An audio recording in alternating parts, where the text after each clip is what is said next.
Okay, so I'm doing a late one again for tomorrow morning because I've got issues with the grandkids. 20th of September then, 2024. Let's have a look. 20th of September.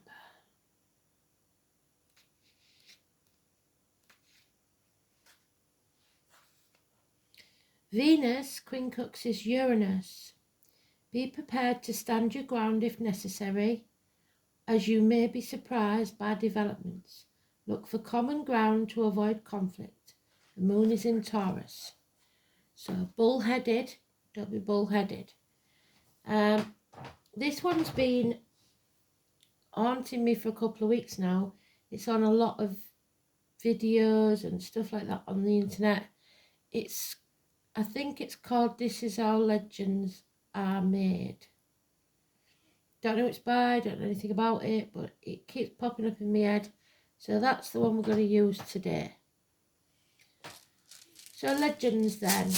Legends, stories by mouth, not written down, mostly. Legends like King Arthur or... Oh, fingers crossed, Tori's has. So, Spirit keeping the fingers crossed for us. That's good, that's a good sign. And today's card here is Judgment Day, the Phoenix Rising. I was born in the rooster, year of the rooster. We have Venus again. We have Virgo yet again, which is 6th house. And we have 11th house of Aquarius yet again. So, Virgo and Aquarius seem to be up to something. Keep checking that daily chart and your chart and see where they show up. Healing, hope, healing and freedom. That's the Aquarius, and Virgo is healing. So Venus is love. So a lot of love needed in this situation. So hopefully, I mean, the weekend's going to be all right, but until we get the girls sorted out, it's going to be more of the same, I think. A lot of early starts, late finishes. So bear with me till we get it sorted.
So Joshua and the walls of Jericho.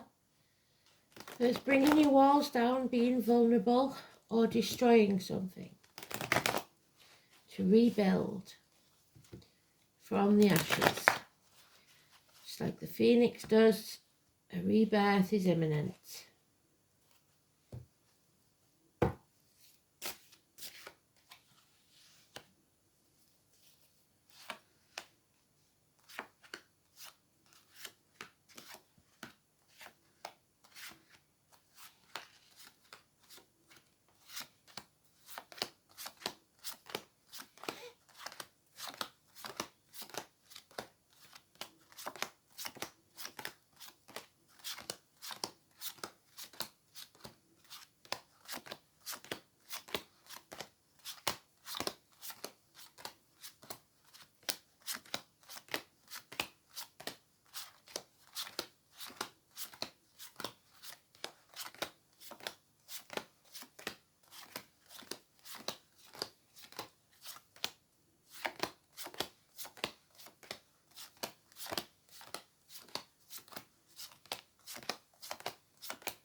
So we've got equal reciprocity.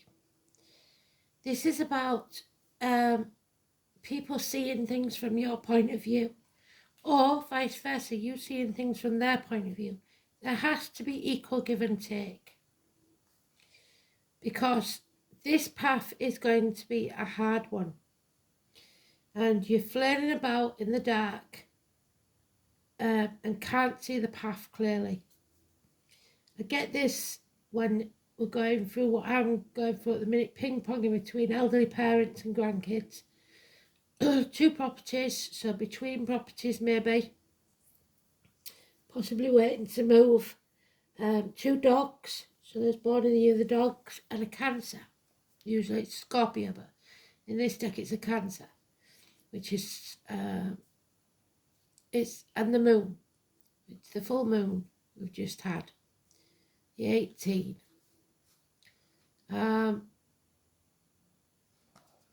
So tread carefully. There's a homecoming after a battle. Somebody is coming home to heal, and they will be welcomed at the door. There is a settlement of a long-standing problem, and it's possible that now we can make a fresh start. The truth is out, cutting through the bullshit, getting to the point. Clarity, no more confusion. Children, Gemini, Libra, Aquarius, possibly younger energy. But above all, it's clarity, truth, and success. There's the High Priestess, 2029. She is mute. The letters B and J are important to Spirit. She knows everything, but tells very little. But this is secrets being revealed. So probably not by her, but they will come out anyway, and that's what will settle this situation. The truth finally coming out. You have to put your force fields up. Don't let any negativity into your aura, be it financially, emotionally, spiritually, mentally, or physically. Don't put anything into your mouth, be it diet medication, that might cause problems. Even if it's a medication that you've been on a long time, because you may be developing some sort of allergy. Injections, obviously, none of that.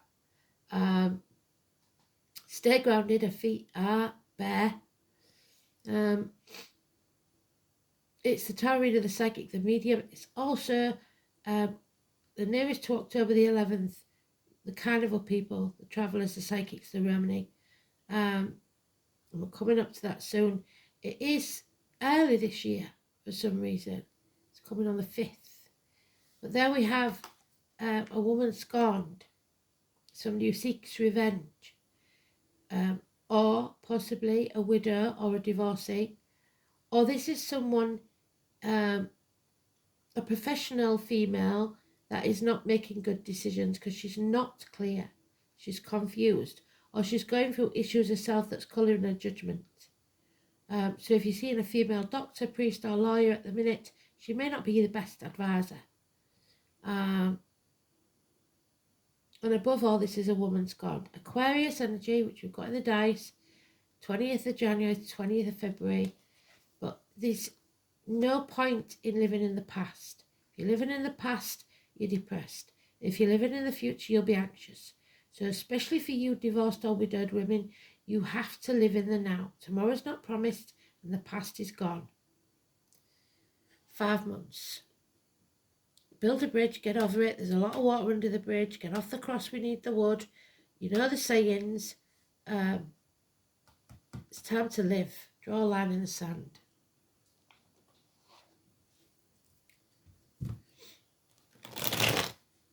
So,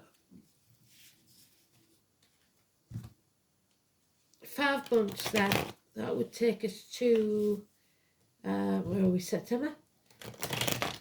So October, November, December, January. Yeah, Aquarius time. So from the 20th of January to 20th of February, thereabouts. That's the period that I think they're talking about.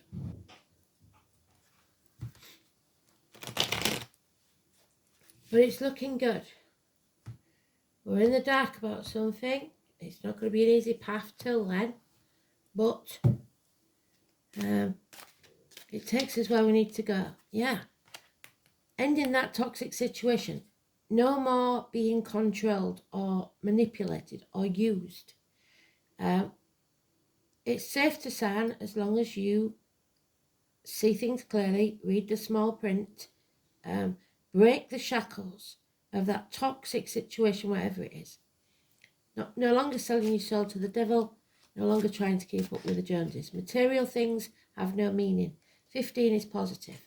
However, we do have the lying deceiver, possible even criminal activity, 1 or 28.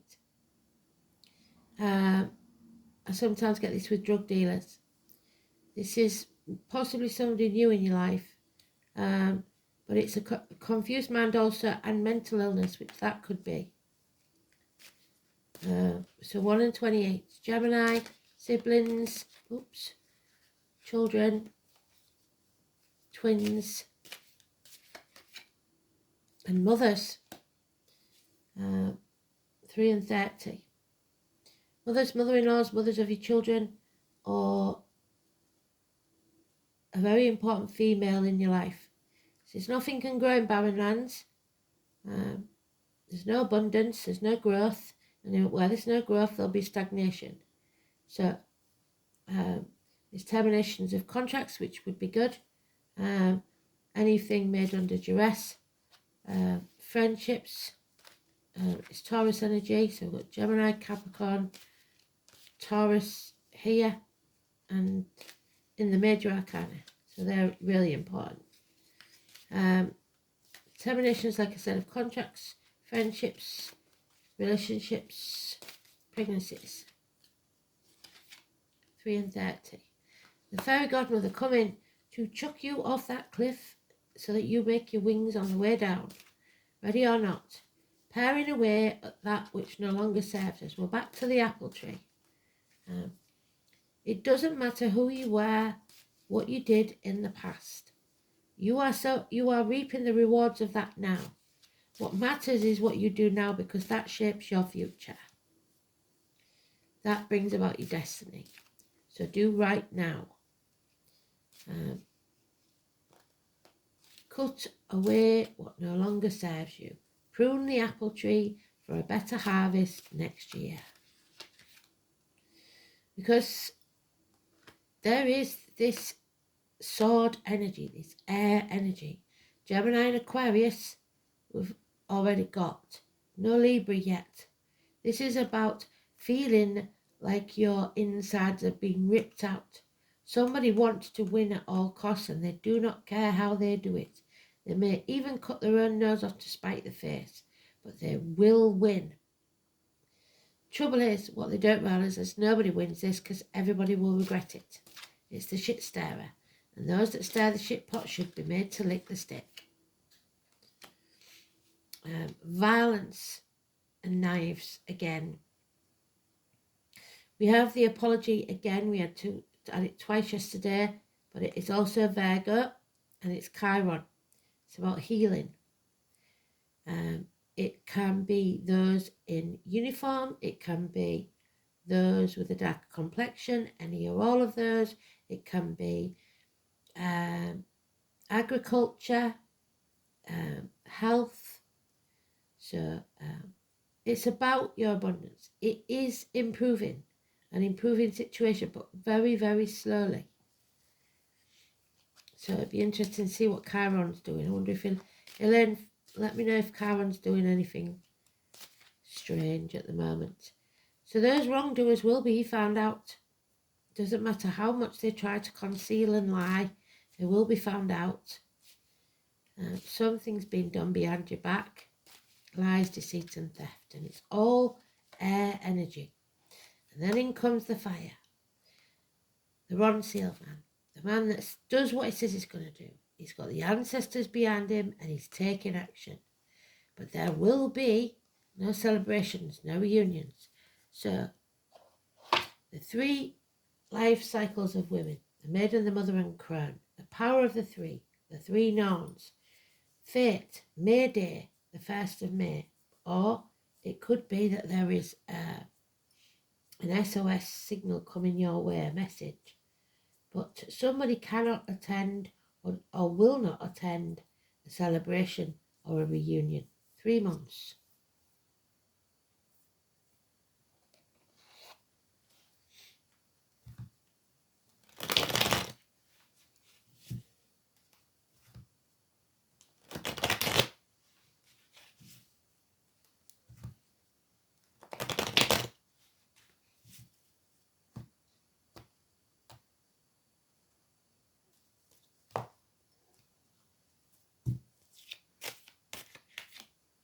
There it is again though. We've got all the cards that we need. We started with that one. Somebody finally sees. October the 31st, the marigolds, the Day of the Dead, the ancestors. There are those who see when they're shown, and those who will never see. And people are starting to wake up.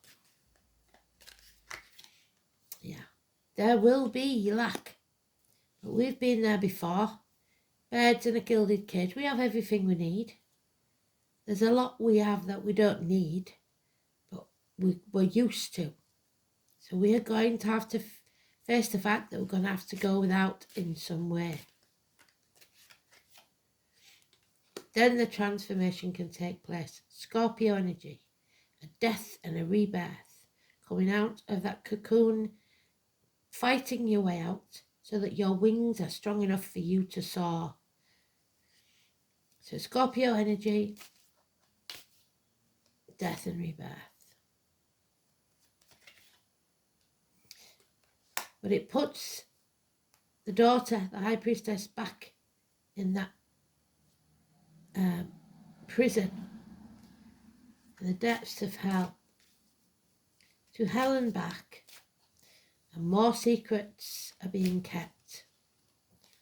So, kidnap victims. Oh, and there's the couple.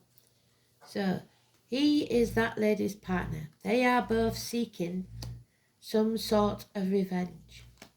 This, I think, is a violent altercation where both think they're going to win this. And what, like I said, no one wins this and everyone regrets it. So, Libra energy finally. So all the air signs. Bad advice given by doctors, priests or lawyers of any gender now. This is a violent man.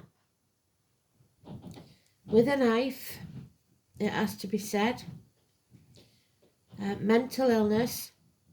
The name Michael could be important. There is a bond here that cannot be broken, so the apology comes possibly from a daughter. Doesn't have to be romantic love. And control issues. Somebody wants to be in control, the feminine of the partnership, probably. You cannot control everything and everyone. The only thing you can control is yourself. So don't be stubborn, don't be greedy, let go and let spirit take care of it for now. Whatever's yours will always be yours and can't be taken from you. It will return home. And the changes come in the number 10 again. Let's hope so. The wheel of fate is turning in our favour. And bliss and happiness, especially familial happiness, will return 10 months. Beautiful. So, we are going to hell and back because of this situation, and it needs settling. These violent crimes, these lies, these deceit, the theft, the mothers who are left grieving, and the daughters, to be fair. So, Thoris has then, let's have a look. Fingers crossed that all goes well. Gotta have faith. There it is, fingers crossed. North is. Nid is oppressive to the heart, yet often proves a help and is the salvation of the children of men who heed it in time. So if you take notice of this, the children do not have to suffer. To the Anglo-Saxons, the rune was known as Nid, while in Scandinavia it was called Nordur, which means Nord in Iceland. All of these words mean need. So you have what you need, possibly not what you want, but you do have what you need, the bird in the gilded cage. The letter N. This is the rune of necessity, as its very name means need. As the word of the rune poem says, that which is necessary is often oppressive to the heart, but it can be a great teacher about the reality of this world, and that is what this is. The air is blowing in to give you a cold blast and wake you up. Of course, managing life often relies upon a little good luck, and they're giving us it twice. The wheel of fate in our favour and the fingers crossed. And it is possible that the custom of crossing one's fingers harkens back to the shape of the rune Northis.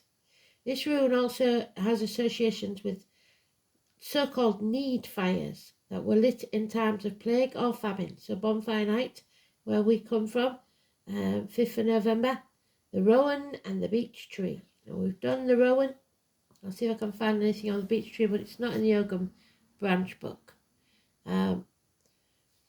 Northis is connected one of the Norns and the goddess of fate with Skuld. So there's the Norns, we talked about them already, the three Norns, the maiden, the mother and the crown. Where are they gone? There they are.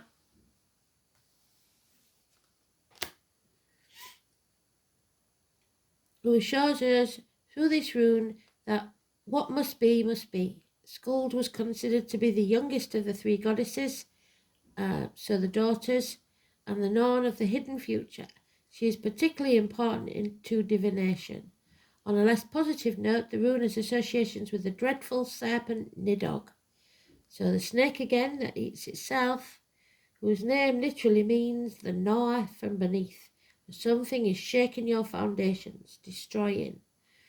This monster endlessly assaults the roots of the world tree, the roots of the family unit. Idrisil, that is the backbone of the cosmos, making you lose your spine, become spineless, cowardless. The rune can be regarded as a symbol of fear or insecurity, undermining your personal self-confidence. And just as its mythical counterpart constantly attempts to subvert the order of the universe, Hagalaz, the previous rune Hagalaz, is connected to one of the 9 worlds of the Norse mythology. So Northis too governs a plane of existence. It is said that the serpent Nidog resides in the place called Niflhel. This is where hopes are dashed, feelings of failure become overwhelming, and despair is a crushing weight. So depression, like I said. It is little wonder then that in such a state, a little of Northis's luck is a welcome gift. So, this is likely to appear when you are assailed by doubts and insecurities. Indeed, it indicates that you should think very carefully before you act, because a realistic attitude is vital. But it's also important to remember that realism does not equate to pessimism. So, always think optimistically. Northis is fundamentally the rune of necessity, so some action is required on your part. No matter how much anxiety and lack of confidence hampers your activity, strength of character and a determination to control these negative emotions, and that's the only time that control can be positive,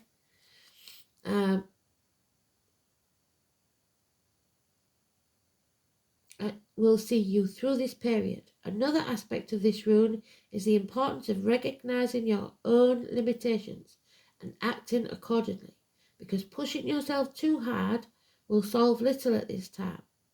Irritation with your limitations may make you intolerant of the failings of others too. Although this period forecast by Northis is not likely to be pleasant, good will come out of it. Luck is waiting around the corner, and good fortune is particularly likely to come from older relatives and true friends who will stick by you through thick and thin. The frustration and stress of this, though, seems more heavily veiled than usual, and you will find it difficult to anticipate forthcoming events. You may lack a clear sense of direction and so may be easily led into taking unwise actions. Beware of get-rich-quick schemes, especially by newcomers, because that will send you right back to the face of hell. On the other hand, the appearance of the inverted northeast may simply be an indication that your answer to your question is at present unknown. It's not allowed to be told. The High Priestess must stay quiet. So, 11th house we know is about crowds. So it's important. The legs and ankles, your social and tribal gatherings, the workplace. The colour, deep yellow. I've got my yellow jumper on as well. Well done, Spirit. Seem to like it.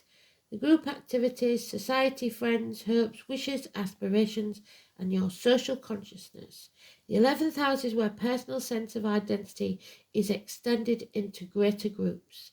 The extended family, the professional class, a tribe or race. This is a house of group interaction. An organised society. So us really, because the soul pool is our group, our tribe. The rules governing human conduct are examined and if necessary change is effected. As such, the planets in the 11th house describe how well or otherwise a person fits into society. Isolated introspective signs and planets find it difficult to move beyond the confines, and we've got isolation there, feeling lonely in a room full of people, half erased, of their own self in order to mix with the wider group, whilst outgoing signs and planets quickly embrace the extension of self. Traditionally, the 11th house is also the domain of hopes and wishes. It is what is envisioned and aspired to for the good of society. For those whose social awareness, the dream is for the good of the community. But for those who have not yet developed sense and social integration, all dreams will be self-centered. So this is someone that is not willing to merge a family or to grow. It's as simple as that. So Venus in Virgo.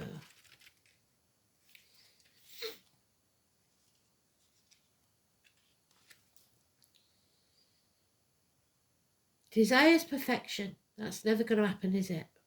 Is reserved, sensuous, controlled, and critical of her partner. Venus in Virgo overanalyzes feelings, falls cautiously in love, and is attracted to the perfect partner. But they are also just as critical of themselves. So that's a bad thing, really. But Virgo, we're healing that, hopefully. We're going to make that change. Oh, but not if we're sat on the fence like this, the 26 again. You cannot do this alone. You do need to partner up with someone, even if it is just a friend. You've got to get off the fence. You cannot sit there forever. And what you own will eventually own you. So don't get too attached to stuff. 26.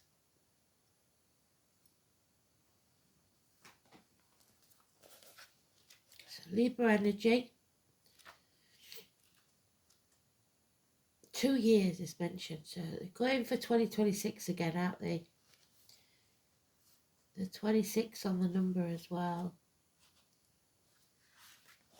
So it's the Two of Pentacles, what you own owns you.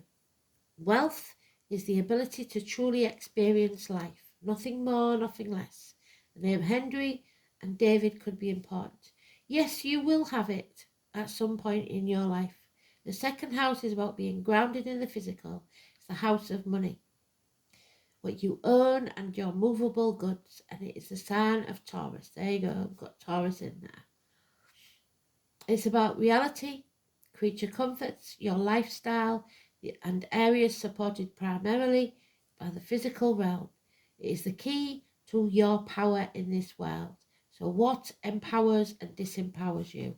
If it is just money, then I'm afraid you're going to come sadly unstuck. So you must concentrate on practical matters. How do you handle your finances? How do you look out for yourself and yours in terms of shelter? We need to lock those down. How are you going to be rewarded? Are you making a good living at what you love? It is a time where you need to protect your resources, to manage those things that you earn in a mature and equitable way. Because when this card presents itself in a spread, it's about sowing the seeds for a good harvest later on. What did I say? 10 of Pentacles. It is a time to build, to accumulate, possibly to find the rewards in 7 years' time. And manage. You may be at a stage to take the beginning steps of opening a new business or embarking on a path that will not only enable you to realise your dream, but could also make your fortune in doing so. So, wishes and dreams coming true. Meeting up with stubborn individuals, however, and that may be yourself, the Four of Pentacles, or unyielding yourself could be an issue. It's important to stay the course, but also to be flexible when dealing with others, especially concerning your goals in financial matters. Music, especially the human voice, or an issue concerning the voice box, may have something to figure in. Well, Taurus is about the neck and throat. Beauty, maintaining a good appearance, having a sense of fashion at this time is also imperative. No matter what your question or focus, money, earnings and material assets will play a part. Usually this is an extremely positive card, indicating significant financial rewards, but only if you stay the course. You must remain diligent and committed to all you do, because the second house is ruled by Taurus. So with patience and gradual advancement, so slow and steady, and solid achievement is on its way. The only warning is to be cautious where finances are concerned, because it's very possible when you do come into the money, there'll be somebody to steal it from you. However, do consider the other cards in this spread in relation to questions. The second house can at times indicate your stubbornness or someone else's, slothfulness, developments that come about slowly or seem to drag. You are not going to be able to rush this. In most instances, this card indicates an abundant harvest, no matter how fast or delayed it may be. So, what is earned? Your spending, what you value, money, business affairs, the building of a home, the laying down of a foundation, recognising things of value and people's value. What is valuable to you? Please don't say money or material things. And there she is, the number 24. Power, courage and strength is what's needed. But your power is not defined by your wealth in finances. Your power is from within. Your courage comes from within. So, the Morrigan, the goddess of death. And there we have it. Death, more than once. Where's our Scorpio card? There. As frightening as it sounds, the Morrigan may be one of the oldest Celtic goddesses and should really be seen as the keeper of death. Death and rebirth. Today's card. A phoenix rising. She helps with the transformation. She is also seen as a healer and a triple goddess due to her many aspects as the mother, the maiden and the crone. So we've got the three norns, we've talked about those. And there's the triple goddess, Persephone, high priestess. The three norns are not speaking, they're not telling us everything. She is also seen as the healer, which is Virgo and Chiron, and the triple goddess, due to her many aspects of the mother, the maiden and the crone. I met her on a journey once. She was a gentle, caring being. Her message to me was this, as she drew what looked like a medicine wheel, and there's the wheel, she's given us the wheel, so she's drawn the wheel for us, for change for the better. Number 10, wherever it's gone. There. In the sand with the moon cycle. There on the beach there, look. And we've got the moon there. So we're in the dark about it though. There is war within peace and peace within war. The two are interdependent, like all cycles, just like the yin and the yang. War is not to be feared. It is a natural part of life. So if there is war, we should not be afraid. Our ancestors went, they just cracked on, and that's what we'll do. The Morrigan comes into our lives when we really need some strength to make this happen. You know when enough is enough. The power you get from that kind of situation is exactly what you need to propel you forward in your power to get what you need and deserve. So that's why he's there, the Ron Seal man, taking action, doing what you say you're going to do. Always being true to your word. Because that's where your power comes from. Your word, your integrity. This comes into our lives when we really need some strength. We need to make something happen. You know when enough is enough. When something's brought you to your knees and you've been backed in a corner, you come out fighting. The power you get from this kind of situation is exactly what you need to propel you forward in your power to get where you need to be. This is a time to stand your ground, to dig in your heels and be firm in what you desire. Go after what you want and do not let anything stand in your way. The Morrigan shows us how to look at our shadow self, the aspects that we keep in the dark. There we are, that we are afraid to look at. She shows us that in those shadows lie our strengths, not our weaknesses. So all those bad habits that you got told off for when you was a kid, possibly your bad temper, you're going to need it to fight your way out of this. The Morrigan also shows us that what we perceive to be negative situation may be exactly what is needed to create peace and a desired outcome. And there is the peace after the battle. There's 4 swords that we got at the early stages. Where's he gone? Peace after the battle. Coming home to who you truly are will get you where you need to be. 4 swords, I can't see it, but it is there.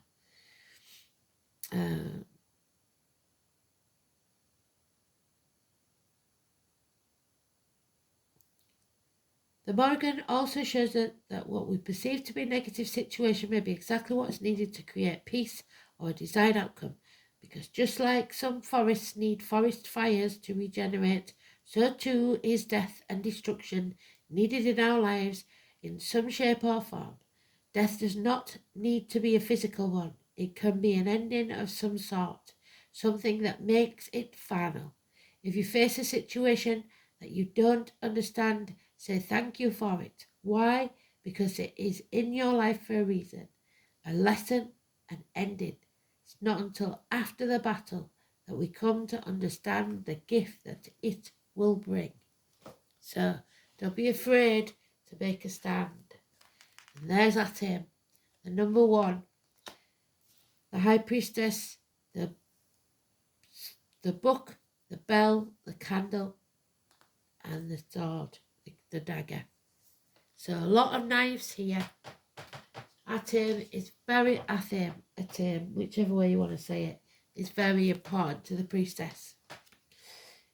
Depending on how you handle it, it will either cut you, if you use black magic especially, or serve you.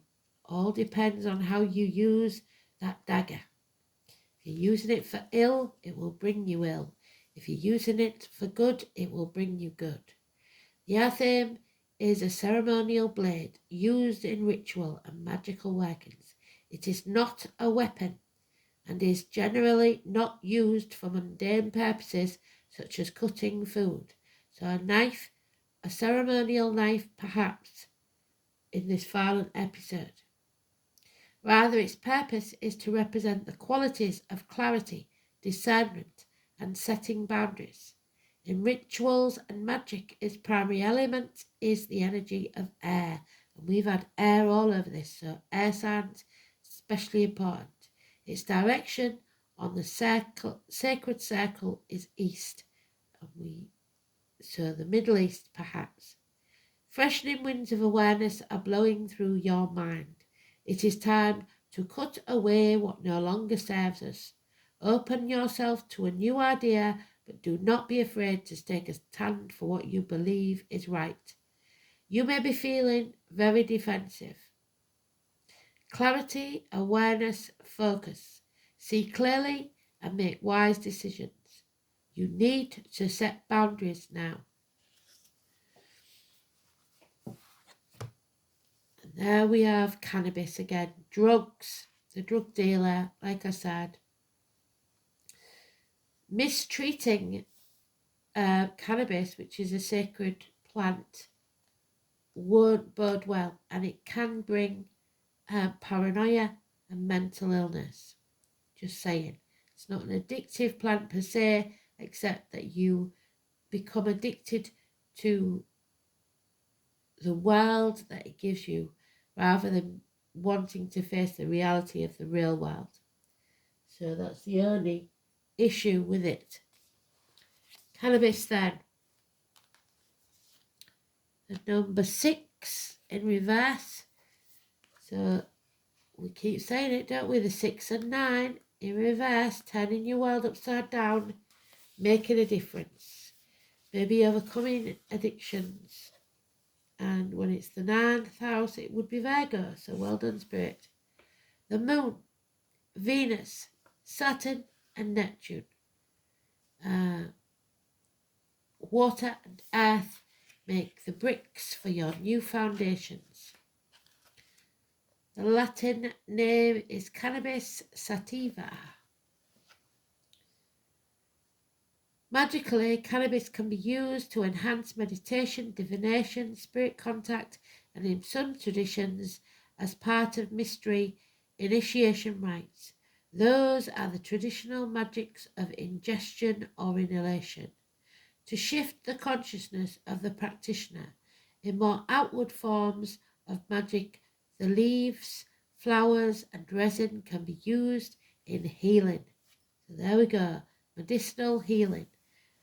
It has been known to kill cancer and other ailments. To help the recipient to be open to healing, dissolve rigidity, and feel the natural flow of life. You can sprinkle it upon candles for spells. Cannabis tea can be used to wash your magical tools, your blades.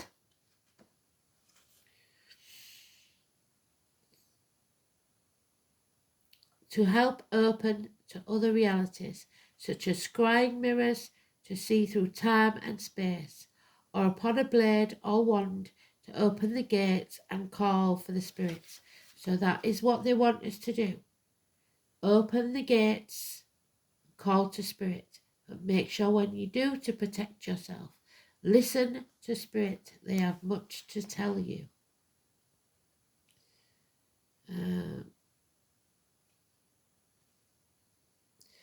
Cannabis can be sprinkled into magical ink to empower your spells and help write or draw from a place of direct spiritual guidance.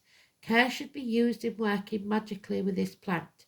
Just because it's not toxic, like many of the witchcraft herbs, excessive use can diminish the results. So you need more and more to get the same effect. The nature of cannabis is to lighten and open, to dissolve your rigid boundaries and bring out your childlike loving nature. It expands our awareness, our fields of consciousness, not only to other humans, but all of nature.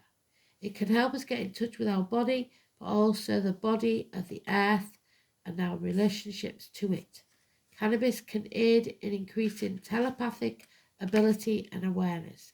The healing nature helps us find our joy and humour again, allowing us to see ourselves and the world in a different light, calming us and also enhancing creativity. So we have it in the reverse. When cannabis is reversed, we might be feeling lost or adrift, and we need some structure to balance our excess of dissolution.